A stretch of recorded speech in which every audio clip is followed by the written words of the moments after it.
Welcome to the dark side of travel, a realm where a promise of comfort hides a lurking nightmare. Imagine booking a seemingly perfect Airbnb, only to discover that behind every locked door and glowing review lies an unsettling secret.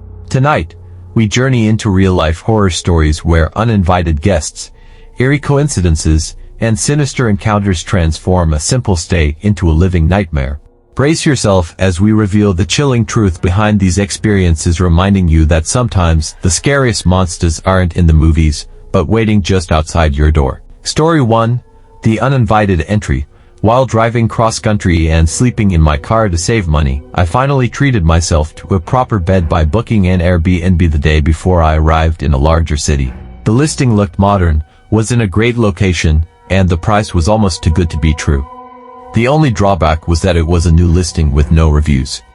I assumed the low price was due to its novelty and decided to take the risk. When I arrived, the apartment building was older than expected, and I later discovered that my unit was the only recently renovated apartment in an otherwise rundown building.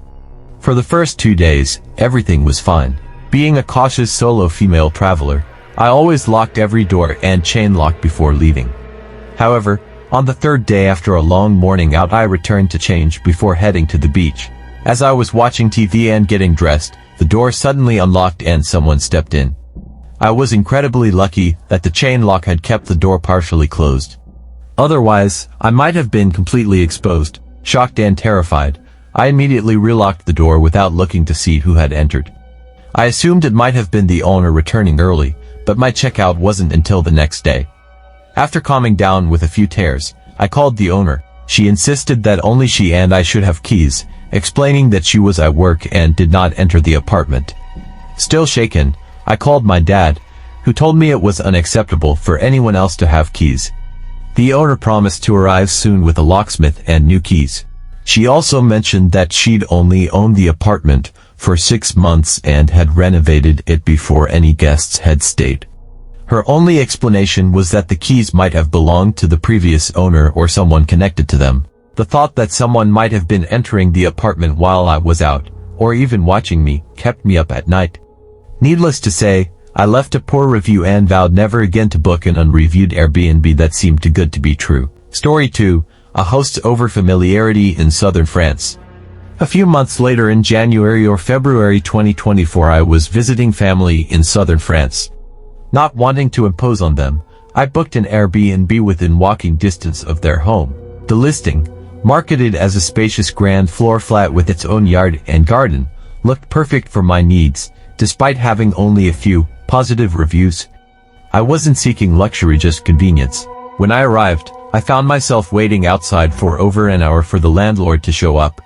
He eventually arrived, apologizing profusely for his delay because he'd been in another town visiting family and, as a red flag, he admitted he'd been drinking and riding his motorbike. Although I warned him about the dangers of drinking and driving, he half-joked and begged me not to mention it in my review. I promised I would. The next warning came when he explained that I would be staying in a small flat adjacent to his larger home. He reassured me that I'd have a private bathroom, kitchen, and all the essentials, though I felt uneasy about sharing a building where he could easily enter my space. Later that evening, after settling in and planning a shower, I heard my name being called. Within seconds, I heard keys turning in the lock and the connecting door to his house swung open. The landlord, now inside my space, claimed he couldn't find his phone and must have left it downstairs. I was stunned. As a young woman alone in a house with a middle-aged man who had unrestricted access, my sense of safety evaporated. I politely told him I hadn't seen his phone, while he hurriedly searched the flat. After apologizing and asking if I had dinner, he left again. I immediately wondered if I should cancel my stay. Cancellation would cost me money since refunds are only available if canceled 2 nights in advance. Torn between my need for a shower and my growing paranoia, I quickly showered, dressed, and attempted to barricade my bedroom door with 2 chairs, even though the improvised barrier wouldn't hold. Ultimately, I decided to wait out the night, hoping my anxiety would ease in the morning. Instead, I ended up calling my brother, who picked me up around midnight so I could spend the remainder of my stay at his place. Story 3. A violent assault in Dominica. I've also heard a terrifying story firsthand from my cousins, one of whom, Leah, allowed me to share her experience. In April 2016, At the age of 29, Leah and her cousin Kate set off for a Caribbean getaway to Dominica, a small island with a population of about 72,000. They purposely avoided the usual tourist spots and booked an Airbnb in the countryside, about a 30-minute drive from the capital, Roseau. The first 2 weeks were idyllic, renting a car, enjoying a peaceful beach, and exploring waterfalls. However, on the third week, after spending an afternoon at the beach alone, Leah returned to pick up her keys only to be ambushed by two masked men emerging from the bushes. They beat her with batons, one even threw a rock and then overpowered Kate when she rushed to help. The attackers ransacked the apartment and fled before local villagers, who quickly intervened, could catch them. Although passports remained safe, both cousins suffered serious injuries and had to be hospitalized. The authorities were baffled, and to this day, the assailants remain at large. Despite the trauma, Leah still holds a fondness for Dominica but insists that she would be much more cautious if she were to return. Story 4. The abandoned Airbnb for a concert. A couple of weeks ago, I booked an Airbnb in a foreign country for a concert. The room was inexpensive, so I didn't mind sacrificing a bit of comfort for a single night. However, when I arrived, I found myself standing in front of a dilapidated building that looked more like an abandoned barn than a welcoming home. Dusty furniture, a worn-out couch, and a mail slot were the only features I saw. A disheveled, elderly man whom I later learned was named Tim ambled over from the street.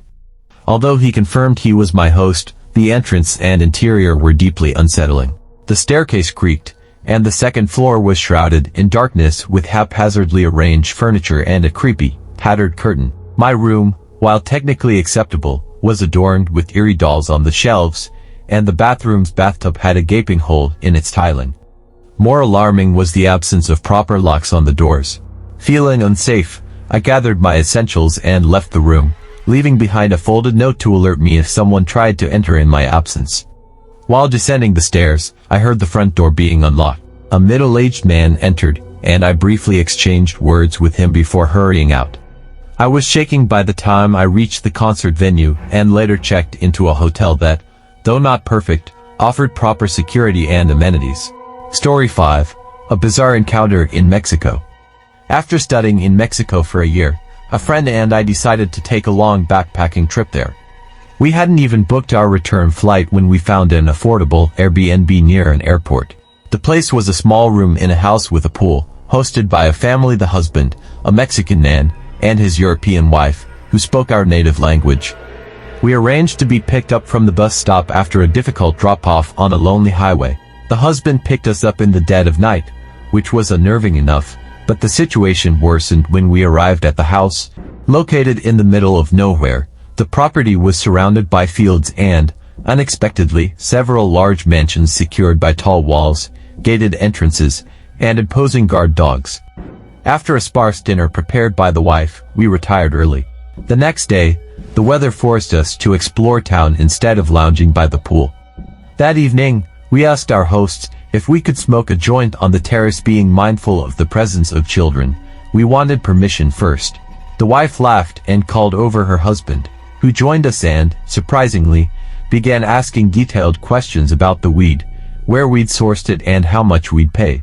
Then, in a matter-of-fact tone, the wife revealed that they had once considered selling weed as an income source, adding casually that her husband used to kill people for the cartel.